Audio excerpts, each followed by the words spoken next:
José Bové est là en tant que porte-parole du collectif des gaz de schiste, non pas en tant qu'élu, mais en tant que porte-parole de la coordination nationale, que les choses soient claires.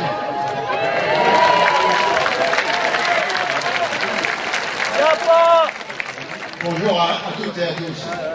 C'était pas possible de savoir que ce rassemblement avait lieu et de ne pas être présent.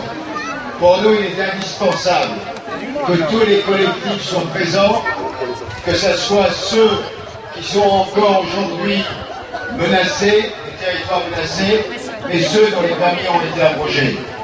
Nous ne faisons aucune illusion. Nous savons très bien que la volonté des compagnies pétrolières est d'aller jusqu'au bout de sa logique. Ça a été dit à de multiples reprises. Pour eux, c'est faire de l'argent vite, quelles que soient les conséquences pour les habitants, les territoires, quelles que soient les conséquences pour l'ensemble de l'avenir de la planète.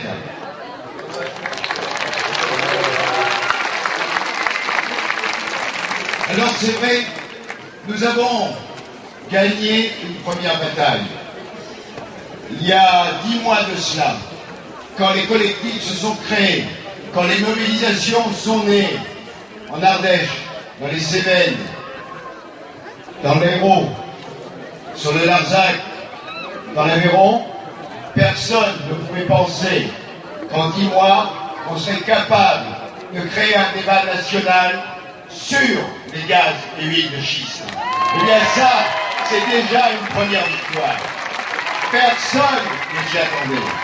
On a obligé le gouvernement à reculer une première fois ce printemps, quand en catastrophe, ils ont été obligés de déposer une loi à l'Assemblée nationale. Ça aussi, en quelques mois, obliger le gouvernement à reconnaître qu'il ne pourrait pas passer sans un débat avec les élus nationaux, c'est aussi une sacrée victoire. Et ça, nous ne l'aurions jamais fait sans la mobilisation de toutes et tous. C'est parce qu'il y a eu un véritable maillage des territoires, commune par commune, hameau par hameau, canton, département, partout la mobilisation s'est faite. Et partout, les gens se sont levés.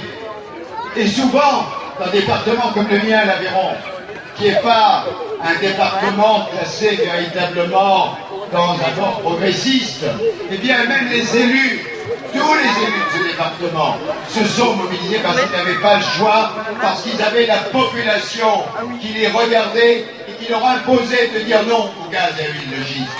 Et ça, c'est la force citoyenne. Et c'est cet esprit qu'il faut qu'on continue.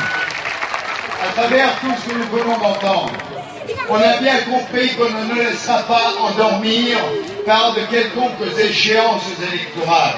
Nous serons là sur le terrain.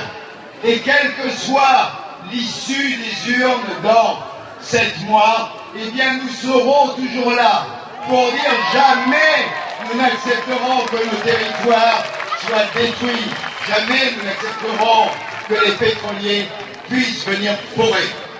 Et c'est pour ça que je voudrais vous dire que nous ne sommes pas seuls en Europe. La coordination européenne est en train de naître. Au printemps, une réunion réunissant tous les collectifs européens va voir le jour. Que ce soit les Irlandais, que ce soit les Écossais, les gens du Pays de Galles, les Hollandais, les Allemands, les Suédois, les Polonais, les Bulgares, les Basques, les Espagnols, tout le monde sera là pour se mobiliser. Et il y a quelques jours, pour la première fois à Sofia, capitale de la Bulgarie, ce sont des centaines de personnes qui sont descendues dans la rue pour dire non au gaz de schiste. Et bien ça, c'est une sacrée victoire.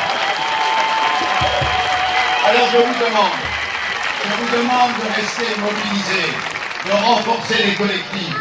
Mais d'ores et déjà, des manifestations comme celle-ci peut-être ne suffiront pas.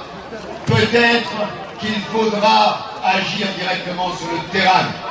Donc aujourd'hui, nous devons faire le serment que si les industriels viennent, si les camions vibreurs viennent, si les foreuses essaient de venir sur ces territoires, eh bien nous les empêcherons de passer par tous les moyens.